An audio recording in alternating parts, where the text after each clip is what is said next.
Bonjour à tous, Fred, Sabine et moi, Jamy. On est là aujourd'hui pour parler d'un sujet délicat, la mort. Mais pas de panique, on va parler de mots français. Les mots « mourir » et « décéder ». Sont-ils jumeaux, des synonymes parfaits? Eh bien, pas tout à fait. Beaucoup de gens les confondent. Alors, mission du jour, tout clarifier. Le français, c'est une langue pleine de finesse, n'est-ce pas? Cette différence entre mourir et décéder peut sembler minime. Mais connaître cette distinction, c'est malin. Ça vous rend plus précis, plus élégant. Presque comme un académicien, mais avec le sourire. On est là pour apprendre en s'amusant. Non, ne fuyez pas. Ce ne sera pas une leçon triste. On va explorer ensemble la langue française. Alors, prêts à devenir incollables sur le sujet? Attention, ça va être instructif et rigolo. Commençons par le mot « mourir ». C'est le terme le plus courant, le plus général. Celui qu'on apprend en premier quand on étudie le français. Il signifie simplement « cesser de vivre ». C'est direct, universel et très ancien. Il vient du latin « mori ». Facile, non? On l'utilise pour les humains, les animaux. Même pour votre pauvre plante d'intérieur qui a soif. Elle peut mourir. Mourir, c'est un mot qui porte souvent une charge émotionnelle. Il peut être très cru, très direct. Il exprime la réalité de la perte, sans détour. On le trouve dans la poésie, les chansons, les romans.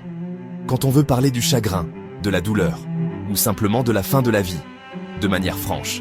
Maintenant, passons à décéder. Lui aussi nous vient du latin, du mot « décédere », qui signifiait s'en aller, se retirer, partir. Décéder s'emploie quasi exclusivement pour les êtres humains. Alors, quand utilise-t-on mourir? Principalement dans la conversation de tous les jours, mes amis, avec la famille, les amis proches. Si votre hamster rend son dernier souffle, vous direz « Mon hamster est mort ». C'est triste bien sûr, mais c'est le mot juste. C'est pour les situations informelles, le langage du quotidien. Quand on parle avec son cœur, de façon simple et directe. Pas besoin de chichi dans ces moments-là. Et attention, mourir est aussi un champion des expressions. Je meurs de faim. Qui n'a jamais dit ça? Ou mourir d'ennui quand le temps semble long. Et le meilleur, mourir de rire. Haha. Vous imaginez dire « Je décède de faim ». Ça sonnerait terriblement bizarre, n'est-ce pas? Et décéder alors? C'est pour quand? Réservez-le pour les contextes formels, officiels, quand on annonce la disparition d'une personnalité publique, par exemple. Utiliser décéder montre ici du respect et de la retenue. C'est la règle générale. Allez, quelques exemples pour bien visualiser la différence. Imaginez la scène un peu cocasse. Vous annoncez solennellement à votre ami « Mon basilic en pot est décédé ce matin ». Votre ami ouvrirait de grands yeux ronds. Hein? Mon basilic est mort. C'est beaucoup plus naturel. Et moins administratif.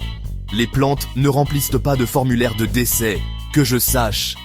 Elles se fanent, c'est tout. Pensons au théâtre, à une grande tragédie. Le héros, transpercé par une épée, s'écrie avec passion « Adieu, monde cruel, je meurs ». C'est poignant, non? Maintenant, s'il déclamait « Adieu, monde cruel, je décède, pouah », ça casserait toute l'ambiance tragique. Un autre exemple, tiré des informations. Le journal télévisé annonce « L'ancien Premier ministre est décédé à l'âge de 85 ans ». C'est une formulation standard, respectueuse et neutre. Mais si vous parlez de la perte d'un proche, « Mon grand-père est mort la semaine dernière, il me manque ». Alors, faisons un petit bilan rapide, voulez-vous? Mourir, c'est le mot de tous les jours. Général, direct.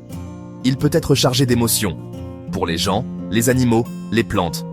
Décéder, c'est le mot formel, officiel, plus distant. Utilisé spécifiquement pour les êtres humains, dans un cadre administratif ou public.